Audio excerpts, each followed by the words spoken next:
உடனே அவர்கள் படவையும் தங்கள் தகப்பனையும் விட்டு அவருக்கு பின் சென்றார்கள். மத்தேயு 4ஆம் அதிகாரம் வசனங்கள் 21 முதல் 25 வரை.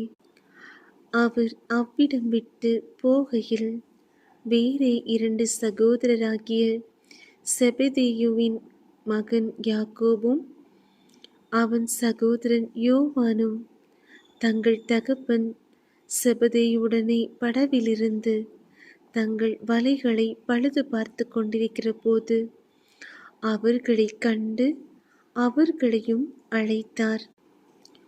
உடனே அவர்கள் படவையும் தங்கள் தகப்பனையும் விட்டு அவருக்கு பின் சென்றார்கள்.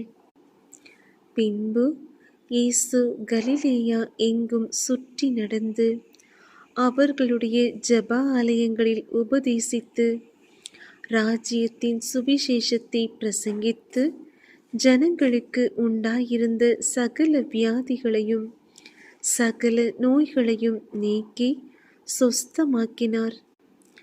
அவருடைய கீர்த்தி சீரியா எங்கும் பிரசித்தமாயிற்று. அப்பொழுது பலவித வியாதிகளையும் வேதனைகளையும் அடைந்திருந்த சகல பிணியாளிகளையும் பிசாசு பிடித்தவர்களையும் சந்திர ரோகிகளையும் திமிர்வாதக்காரரையும் அவரிடத்தில் கொண்டு வந்தார்கள். அவர்களை சொஸ்தமாக்கினார். கலிலேயாவிலும் தெற்கு போலியிலும் எருசலேமிலும் யூதேயாவிலும் யோர்தானுக்கு அப்புறத்திலும் இருந்து திரளான ஜனங்கள் அவருக்கு பின் சென்றார்கள்.